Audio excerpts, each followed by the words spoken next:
வார ஜனாதிபதிகிட்ட எல்லாம் அம்மா அப்பா மண்டாடி கேட்டு கடிதங்கள் அது எல்லாம் கொடுத்தேன். நான் இப்போ இவர்கிட்ட மண்டாடி கேட்டு எத்தனையோ கடிதங்கள் எல்லாம் அனுப்பி 30 வருஷமா எங்கிட்ட தாய் பொங்கல் கொண்டாடினது இல்லை. ஏன்னு சொன்னா எங்கட அண்ணா இல்லாம அவங்க பொங்கலை கொண்டாடாமையா இறந்துட்டாங்க. ஆனா முதல் நாள் நல்ல நம்பிக்கையோட போனா இவர் தான் ஒரு முடிவு எடுப்பார், இவருக்கு ஒரு பொது மன்னிப்பு கொடுப்பாருன்னு நாங்க நினைச்சோம். ஆனா எங்களுக்கு கிடைக்க தவிர பொங்கலுக்கு வர ஜனாதிபதி எங்கட அண்ணாக்கு ஒரு விடுதலையான செய்தி அவற்ற வாயிலிருந்து வரணும்னு நான் அவரை கும்பிட்டு கேட்கிறேன். நீங்க சொன்னதை செய்வீங்கன்னு ரொம்ப நம்பிக்கையோட இருந்து நாங்கள் அதை செய்தீங்கன்னால எங்களுக்கு காணும், வேற ஒன்றும் எங்களுக்கு தேவையில்லை. வேற ஒரு ஆக்கள் இருந்திருந்தா அவங்களோட இதுன்னு அவங்கள விட்டுருப்பாங்க. தமிழனா பிறந்த காரணத்தாலேயோ என்னவோ தெரியல எங்கட அண்ணாவுக்கு விடுதலையே கிடைக்கல.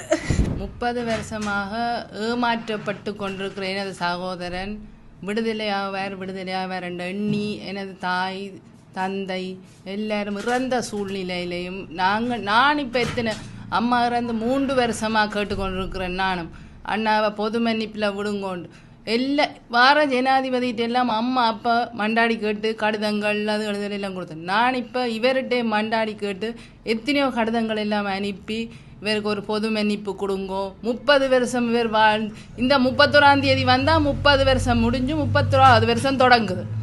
அப்போ கொடுத்து உங்களுக்கு போதே இல்லையா? நாங்கள் 30 வருஷமாக எங்கட தாய் பொங்கல் கொண்டாடினது இல்லை. ஏன்னு சொன்னா எங்கட அண்ணா இல்லாம அவங்க பொங்கலை கொண்டாடாமையா இறந்துட்டாங்க. எங்கட அம்மா இப்படியே நடியிலும் இப்படிதான் பார்த்துக்கணும். அவ வரமாட்டா அவருடமே. ஏனெண்டா அவ தன் மகன் வரணும் சொல்லி இருந்து கொண்டே அவ ஒன்றுமே செய்யல. நானும் இவர் கடைசியா வந்த ஜனாதிபதி எங்கட அண்ணாக்கு ஒரு முடிவு கொடுப்பாருன்னு நம்பிக்கையோட இருந்தேன். ஆனால் 1 வருஷமா எங்கட அண்ணா பற்றி அவன் வாயிலிருந்து ஒரு வார்த்தை கொடுத்து வரையில. அது எனக்கு சரியான கவலையா இருந்தது. ஆனா முதல் நாள் நல்ல நம்பிக்கையோட போனா இவர் தான் ஒரு முடிவு எடுப்பார், இவருக்கு ஒரு பொது மன்னிப்பு கொடுப்பாருன்னு நாங்க நினைச்சோம். ஆனா எங்களுக்கு கிடைக்கல. இந்த முறை பொங்கலுக்கு வர ஜனாதிபதி எங்கட அண்ணாக்கு ஒரு விடுதலையான செய்தி அவற்ற வாயிலிருந்து வரணும்னு நான் அவரை கும்பிட்டு கேட்கிறேன். ஏன்னா அவர் கதைச்சாதான் இதுல ஒரு முடிவு கிடைக்கும். மற்றவங்க கதைக்கிறதோட எங்களுக்கு எந்தவித பிரயோசனமும் இல்லை. அப்போ ஜனாதிபதி கதைச்சாத்தான் எங்கட அண்ணாக்கு விடிவு கிடைக்கும் என்றுதான் நான் இப்போ கேட்டுக்கொண்டு வந்திருக்கு. அவர் வந்து கொண்டாடுறது எங்களுக்கு சந்தோஷம் தான். ஆனால் எங்களோட சௌரத்தையும் எங்களோட பொங்கல் கொண்டாட விடணும் என்றுதான் எங்களோட கோரிக்கை. நீங்கள் சொன்னதை செய்வீங்கன்னு ரொம்ப நம்பிக்கையோட இருந்து நாங்கள் அதை செய்தீங்கன்னால எங்களுக்கு காணும், வேற ஒன்றும் எங்களுக்கு தேவையில்லை. இந்த முறை இல்லாட்டியும் எங்களை சுதந்திரம் இருந்துக்கண்டாலும் எங்கட அண்ணாக்கு சுதந்திரம் கிடைக்கணும். 30 வருஷம் இருந்தா காணாத எங்கட அண்ணா இத்தனை வருஷம் இருந்து இந்த ஜெயில் வாழ்க்கை இவ்வளவு நேரம் வேற ஒரு ஆக்கள் இருந்திருந்தா அவங்களோட இதுன்னு அவங்கள விட்டுருப்பாங்க. தமிழனா பிறந்த காரணத்தாலேயோ என்னவோ தெரியல எங்கட அண்ணாவுக்கு விடுதலையே கிடைக்கல.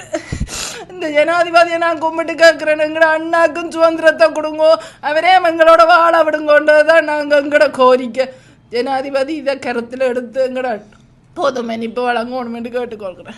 நீண்ட காலமாக தடுத்து வைக்கப்பட்டுள்ள தமிழ் அரசியல் கைதிகளுடைய விடுதலை இன்னும் சாத்தியப்படாமல் கிடப்பில் இருப்பதற்கு மிகவும் வேதனை அடைகின்றோம்.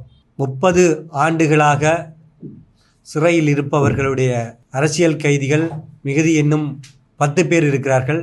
அதில் 8 பேர் தண்டிக்கப்பட்டவர்கள், நீதிமன்றங்களால் தண்டிக்கப்பட்டு அதில் 2 பேர் நீதிமன்றத்தில் விசாரணைகள் நடைபெற்று கொண்டிருக்கின்றது.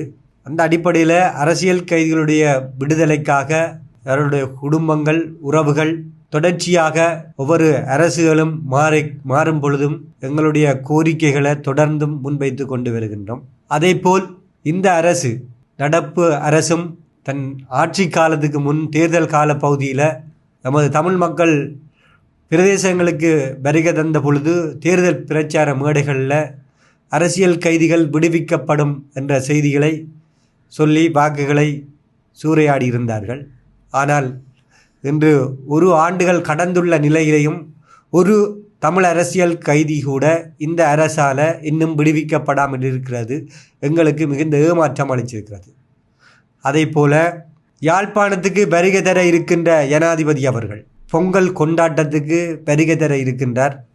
பொங்கல் பொதியோட தமிழ் அரசியல் கைதிகளுடைய விடுதலை செய்தியோடு வருவோணுமென்றதை எதிர்பார்க்கிறோம். 30 ஆண்டுகளாக தமிழ் அரசியல் கைதிகள குடும்பங்களில் பொங்கல் எதுவும் இடம்பெறாமல் இருக்கின்றது. அவர்களுடைய கண்ணீர்கள் இரத்த கண்ணீர் வடித்து கொண்டிருக்கின்றார்கள். இந்த சூழல்ல இந்த ஜனாதிபதி, இந்த நாட்டினுடைய ஜனாதிபதிகள் நமது பிரதேசத்துக்கு வருகை தர இருக்கின்றார் பொங்கல் விழா கொண்டாடுவதற்காக. எனவே அரசியல் கைதிகளுடைய விடுதலைக்கான செய்தியை, அந்த செய்தியோட நாங்கள் வருவர் என்ற எதிர்பார்ப்போடு இருக்கின்றோம். எனவே எந்த விதமான காரணங்களையும் கூறி இன்னும் காலத்தை இழுத்தடிக்காது. கடந்த காலங்களில் ஜேவிபி இயக்கமாக செயற்பட்ட உங்களுடைய அரசு அதிகாரத்தில் இருக்கின்ற ஒவ்வொருவரும் இவ்வாறு இந்த நாட்டில் கிளர்ச்சியை ஏற்படுத்தி இருந்தீர்கள், அடக்குமுறைக்கு எதிராக ஆயுதம் தூக்கி போராடினீர்கள் என்பதின் வரலாறு நன்கு எல்லோருக்கும் தெரியும். நீங்கள் எவ்வாறு விடுதலை செய்யப்பட்டிருந்தீங்கள், ஒரு நீதி பொறிமுறை கூடாக எல்லோரும் விடுவிக்கப்பட்டிருந்தது. இந்த நாட்டில் இந்த சம்பவம் நிகழ்ந்த சம்பவத்தை தான் மீண்டும் கேட்கிறோம். இந்த நாட்டில் நடந்த தமிழ் மக்களும் விடுதலைக்கு ஆக போராடின இனம். அந்த வகையில் அதன் பெயரில் கைது செய்யப்பட்டிருக்கின்ற தமிழ் அரசியல் கைதிகள் உடனடியாக விடுவிக்கப்பட வேண்டும் என்பது எங்களுடைய பிரதான கோரிக்கையாக இருக்கின்றது. இந்த பொங்கல் செய்தியில் நாங்கள் எதிர்பார்க்கிறோம், அடுத்த முறையாவது குடும்பத்தோடு சேர்ந்து இந்த அரசியல் கைதிகள் பொங்குறதுக்கு ஒரு சூழலை இந்த நாட்டின் ஜனாதிபதி ஏற்படுத்தி தர வேண்டும். அதே நேரத்தில் ஒவ்வொரு சுதந்திர தினத்திற்கும் கைதிகள் விடுதலை செய்யப்படுறது வழமை. ஆனால் கடந்த சுதந்திர தினத்தில் தமிழ் அரசியல் கைதிகள் ஒருவர் கூட விடுதலை செய்யப்படவில்லை. இது மிகுந்த ஏமாற்றத்தையும் ஒரு வலியையும் எங்களுக்கு ஏற்படுத்தி இருந்தது. ஆனால் இந்த தினத்துக்கு முதல் அவர்கள் விடுதலை செய்யணும், அந்த செய்தியை நாங்கள் எதிர்பார்த்து நிற்கிறோம்.